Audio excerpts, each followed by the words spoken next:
A key skill for innovators is the ability to quickly estimate the size of the opportunity for their ideas. How? I'll be right back.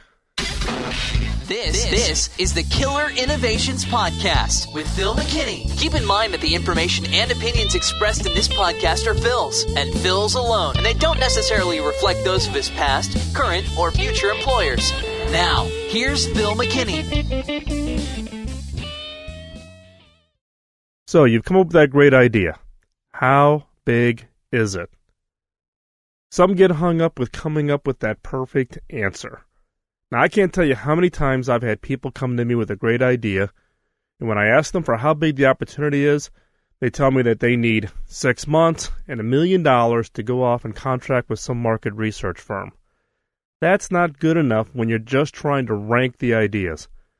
In most cases, you won't even find the answer. You're never going to find the perfect answer, especially if you're breaking new ground. And if you're out there really creating breakthrough killer ideas, you're breaking new ground. You're not going to find that exact answer for how big that market opportunity is. The skill of estimation is key for innovators. It allows you to quickly filter your ideas. It's one of the criteria you need to use when you're looking for new ideas. What is the rough estimate for the total market opportunity? Now, what do I mean by the skill of estimation?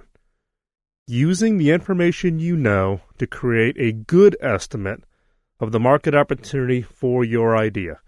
Not the perfect answer, not the exact answer, a good estimate, something that you can use as part of the filtering process so that you're ensured of working on those ideas, those innovations that are going to have the biggest impact on your organization or you as an individual. So how do you work out these estimates? How do you create good estimates? Think of it as a riddle. The object is not to find the answer, but to find what makes up the answer. And there's a subtle difference there. It's not about just understanding or coming up with the perfect answer, but it's understanding the underlying logic. Find out what makes up the answer. One example I'm going to use here is a common riddle I use during interviews. Now, the purpose of this riddle is for me to understand a person's thinking process, but I think it's a good example of trying to understand or coming up with good estimates. So the riddle or the question is, how much gasoline is used in a given day in the U.S.? How much gasoline is used in a given day in the U.S.? Now, some of you may want to jump out on Google and do a quick search. But the purpose of this question is to understand the thinking process. Again, it's not about finding the answer, but to find out what makes up the answer. So what are the items that make up getting to the answer or getting to the estimate of how much gasoline is used in a given day in the United States? Some of those components could be things like the number of U.S. residents, the average number of people per car, what's the average miles driven by cars? And what's the average miles per gallon? Now, this is not the only approach to getting to this answer, but it's one that I most commonly hear when I give this riddle during the interview process. So, number of U.S. residents. Oh, I remember some back in reading some newspapers that were about 300 million people in the U.S. Number of people per car. Don't have a clue, but just given the people I know and the community that I live in, let's just say it's 1 car per every 25 people. Average miles driven per year. Well, maybe there's some estimate out there, but off the top of my head, I'm thinking something in the neighborhood of about 12,000 miles a year. And what's the average miles per gallon of cars on the road? Oh, I don't recall. Maybe it's something in the kind of the 20 to 25 miles per gallon. So, if you use those as just your rough estimate, you quickly get down to the answer of about 1.6 million gallons per day, average, used by cars driven in the U.S. each and every day. Now, the key is not to get to the exact perfect answer. You can always go back and refine. But the key is to understand the drivers for the idea or for the innovation. The way to do this is to break it down. Look at the question. How much gasoline is used in a given day? So what drives gasoline? Miles per gallon. How many cars are being driven? How many miles they're being driven? And there's multiple other ways to get to this answer. But the question here, or the challenge here is to break it down. Look at the question, break down the drivers underneath it, and understand those drivers. Now, if you're well skilled at doing fast estimations, you should be able to create your first estimate within minutes of understanding the innovation. You should be able to come up with that first estimate during the ranking exercise.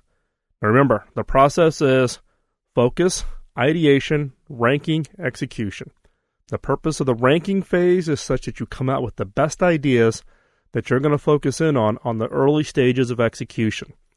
You should be able to come up with that first estimate within minutes of understanding the innovation.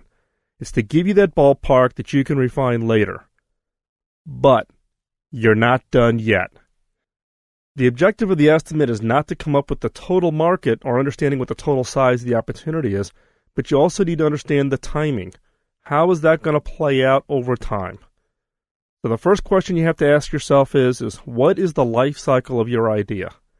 To go from initial idea in the market until it's finally gone through the entire phases and it's end of life and you're done with that idea. Is it 2 years? Is it 5 years? Is it 10 years? Just come up with that rough estimate of what you think the total life cycle of this opportunity. It could be 20 years, whatever you think it is. Now you need to break it down, and I look at it across 5 phases. Now these phases come from Rogers' estimates of what we call the innovation adoption curve, and there's basically 5 phases. First one is the innovators, the extreme early adopters. Then you have the early adopters. You have the early majority, the late majority, and at the tail end you have the laggards. So you have 5 phases. The easiest way to do this is, let's say your idea has a life cycle of 10 years. Across 5 phases, that means each phase will take 2 years. It doesn't work out exactly that way, but it's good for this rough estimate. Now, take your total market opportunity and break it down across these 5 phases.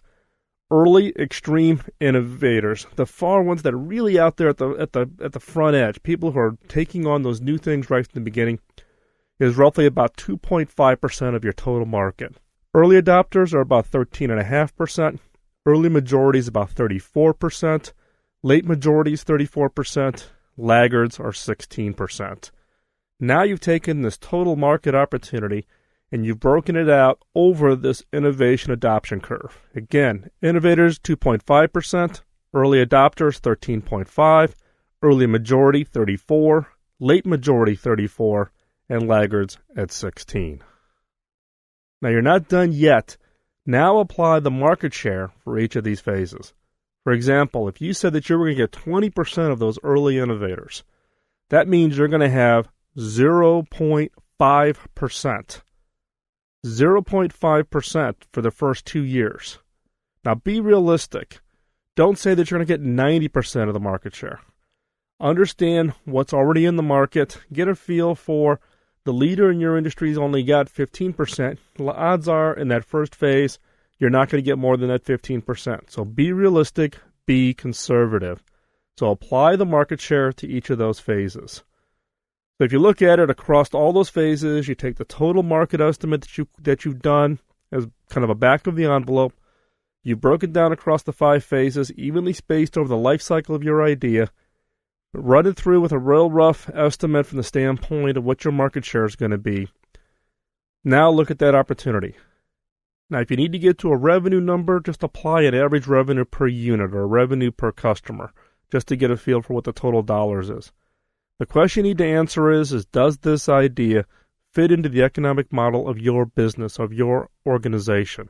So why do I ask this question? Because in every organization, there is some mental phasing that executives go through to try to understand whether or not this idea is worth the effort.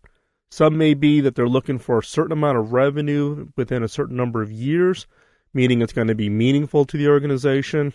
It could be market share. It could be number of units sold. Understand what that mental model is and quickly use this estimate to say, is this even in the ballpark? Does this even get on the radar screen for the executives? If your organization's saying that it's got to be a $100 million business in 3 years, and you're looking at your rough estimate that says it's going to be $10 million in 15 years, guess what? It doesn't fit in the mental model. use that as part of your filtering criteria when you're going through that ranking exercise. However, before you give up or get overly excited and give the project a green light, take the logic that you've gone through and coming up with that rough estimate across the phases and across that market share and talk it over with others. Have them validate the logic. They will find holes, and that's what you're looking for.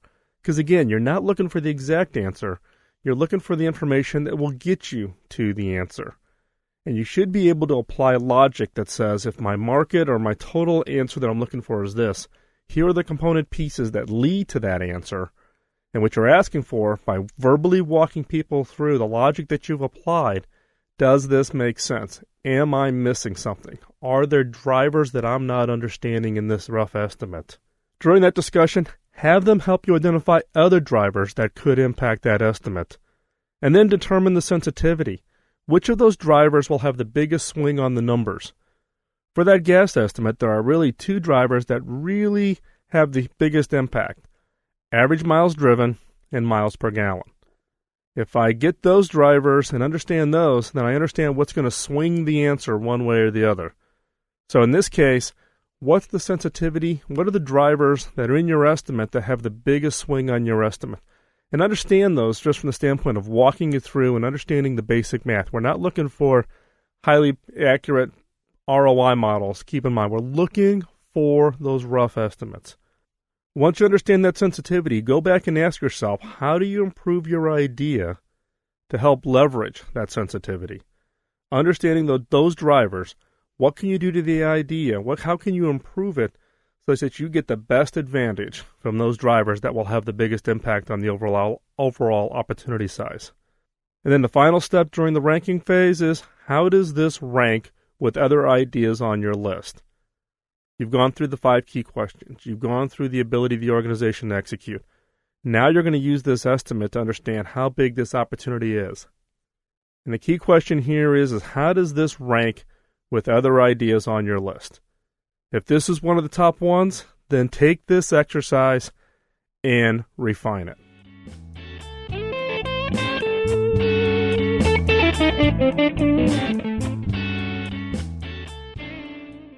Thanks for listening to this week's podcast. Please send your feedback. You can send that via email to podcast@killerinnovations.com. You can also post your comments over on the podcast site at killerinnovations.com.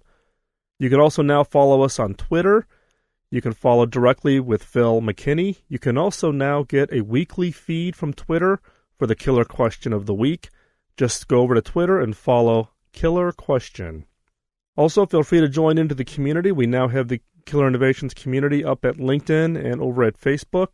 And don't forget to pay it forward. As if you're a regular listener to this podcast, you know that my motivator for doing the podcast is to pay it forward based on an ask from an early mentor that I had in my career. Bob Davis, who spent a lot of time with me, spent a lot of time mentoring me. When I asked him how I could pay it back to him, his ask was that I pay it forward later on in my career. I use this podcast as my way to satisfy that ask from my early mentors. All I ask from you is to pay it forward. You can pay it forward via Twitter by pointing your Twitter friends over to the site, link to the site, tell others about it. Thanks again for listening to this week's podcast. I truly do appreciate you taking the time out of your schedule and hope to talk to you real soon. Bye-bye.